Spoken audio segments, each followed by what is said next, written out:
I got a question from Adam about diets or nutrition for freediving, and Adam is asking, I was thinking maybe you could share your opinion about diet in freediving. I know some things about it and it's a subject long as a river. People have many opinions, but I wonder, like, how does everyday diet look like and what would be different if you compete?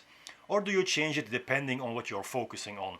What kind of food do you eat, what to avoid, and in what kind of shape, like shake or normal? I wonder what physically a difference that could make to go for a diet dedicated for freediver needs. So in this video, I will show you what I eat, what specific supplements I take, and I'll share a little of my knowledge if there's anything that I change leading up to a peak performance or a competition.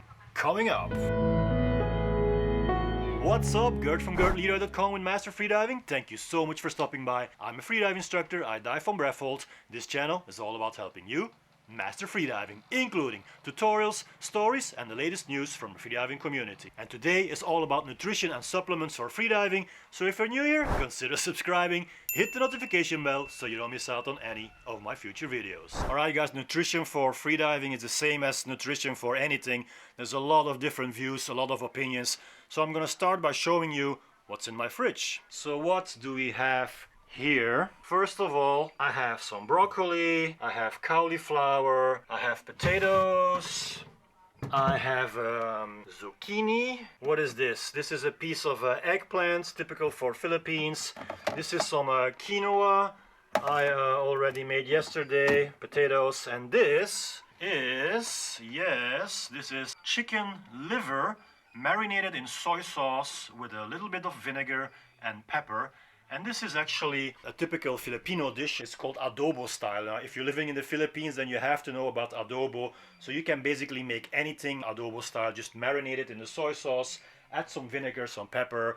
You can make a personalized version, of course, like I do. Every time I make it is different. Why am I eating chicken liver? Because it's organ meat, and I'm starting to get back to the basics, you know. Organ meat contains a lot of vitamin A, especially now in coronavirus era. We need our vitamins. So I'm just trying to eat what we ate like 20-30 years ago. We've kind of stepped a bit away from this. We only eat like the best of the best, like only white chicken meat, only the best filet. But there is people who say that if you eat meat, you better eat it, the animal, from head to toe or head to tail, whatever.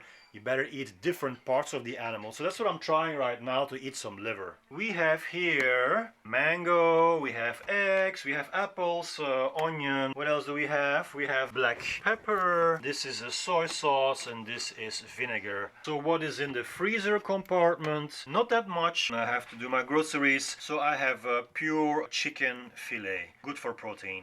Now what else do we have here? I have a tuna in can. This is a tuna in olive oil. I like it a lot because you can actually eat this raw. Everything that you can eat raw saves me time. So I have become quite a cook in this quarantine, like cooking twice a day, dinner and lunch. But before that I wasn't cooking that much. I really appreciate tuna in can. I have dark chocolate. This comes from Davao, southern province of the Philippines. Davao Fine Tablia. This is well known here. I actually use this to put in my shake, so I will show you my protein powder here. So after gym I use active pure isolate. This is a whey protein together with a little bit of creatine monohydrate, and just to make the flavor a bit more better I use 1 cube of chocolate in my shake. I also have chocolate in another form. So chocolate is an antioxidant. What else do we have here? So I already showed you my workout supplements. Now I like to take chia seeds. They contain good fats, some little protein, not that much. Then I like to eat my cashew nuts, again for the same reason. Then we have here quinoa. I ordered this on Lazada. I really like this one, turmeric powder. You have to be a real Sherlock Holmes to find this here in the Philippines without sugar. They put sugar in everything, so I finally found a label that has no sugar on it. So I just hope there is actually no sugar in it, but it tastes pretty sugarless. So this is a very powerful antioxidant. What else do we have here? I like to take some supplements additionally. Zinc. And I like to take baking soda. Sodium bicarbonate is ideal to balance alkaline versus acidic levels in your body, so to get the right pH level. I take some vitamins. We have some basic multivitamins. We have some iron. This little one here is actually oregano oil capsule. Oregano oil is said to be a natural antibiotic. I really like it. Now the problem with supplements is that you don't really know if they work or not. So you can try them out, see if you feel better. But in the end, you will have to do a lot of research to discover on your own whether a supplement actually works or not. So it's basically a choice you make. Am I going to invest the money on this? Will it pay off? So it's a choice you make. I made the choice to do this. Very specific for freediving. We have this black little fellow here. This is astaxanthin. I don't really know how to pronounce it. Astaxanthin. And that is supposed to be a very powerful antioxidant, which is a good thing for freedivers, because the more you dive and the deeper you dive, the more you build up free radicals in your system. And free radicals, they're wearing you down and they have to get out of your system. So antioxidants are the perfect way to cure your body and to restore your energy levels. You recover faster if you take enough antioxidants. So which are the antioxidants I take specifically for freediving?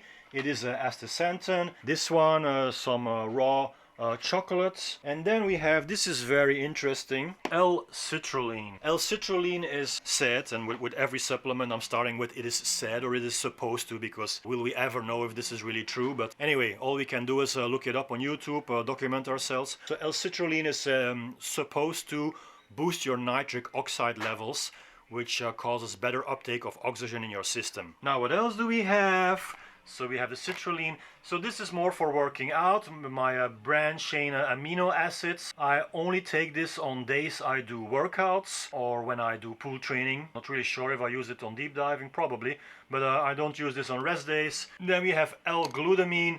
I rarely use this. I mean, I bought this a long time ago and I still have the capsules in it. So, and we have L-arginine.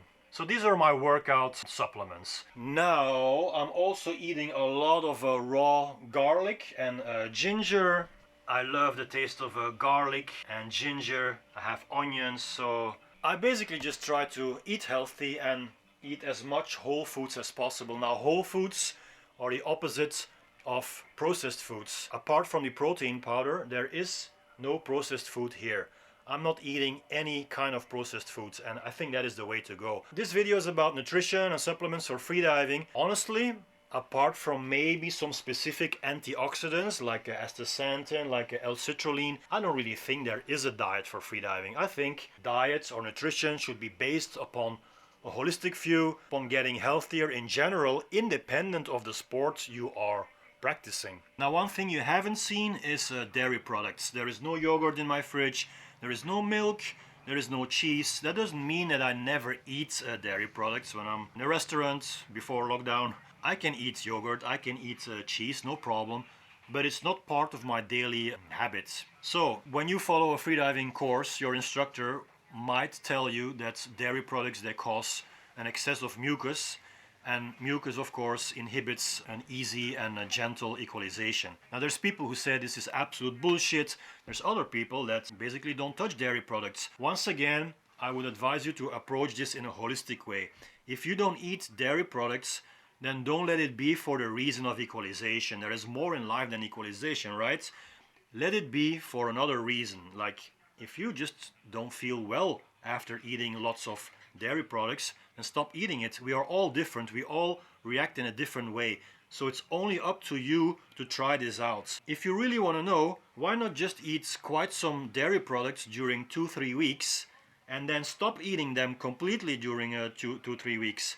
You will find out quickly what is the best situation for you. Now, me personally, I don't touch dairy products before diving. I've tried it many times and I really feel that my equalization gets compromised when eating dairy products. That doesn't mean I can't equalize anymore. It's not that I'm blocked or anything, but it's not just that soft and gentle anymore. And the fun thing about deep diving, especially when you're a more advanced diver and you go deeper and deeper, you want to make the equalization as gentle as possible. It almost happens naturally, and that just doesn't happen when I eat dairy products. Now, don't take my word on this. You don't have to believe me. Just try it out for yourself. If you can perfectly equalize gently on dairy products, then go for it. By the way guys, let me know in the comments if dairy products stop you from equalizing gently by writing yes or no. So Adam also asked if there is a different approach before a peak performance, before a competition, or even just before a training day. So that's a good question. The answer is yes. I will never eat lots of protein right before diving. I eat my protein after diving or before and after working out. The thing with protein is, whether it's a protein shake or protein coming from natural sources like meat or beans or quinoa has quite some protein, I will reduce the amount of protein before diving because your body simply has to work harder to break down protein. Carbs are more easily breakable. So that's why in freediving you might want to focus more on eating carbs before diving than protein, if you eat at all, because some people dive on an empty stomach. For instance, if you go for a maximum static, now I'm absolutely not a static guy. I've only done one competition in static, and I simply stopped eating protein like 24 hours before, and then 12 hours before my static performance I just ate some carbs and that's it. Obviously after your performance you have to refuel because you have basically been fasting, so if you don't want to lose weight after your performance you have to eat again. So does my approach change leading up to a competition? No, not really. I always eat the same. Yeah, starting one day before a dive and especially the last 12 hours before a dive, I really cut out the protein. For deep diving, I want to have a breakfast, minimum 3 hours before my dive. And then I will eat, mostly carbs with a little bit of protein. I might make a small omelette, maybe 2 eggs, but the rest will be vegetables like broccoli, and I will put in a little bit of potatoes, a little bit of quinoa, mostly carbs. Question of the day: did you change your diet when you became a freediver? Let me know in the comments, yes or no. And if you want to know more about mastering freediving, then hit the round subscribe button here, and here I have another video about holding your breath longer. So go ahead and click on that. That's it guys, see you next time. Peace.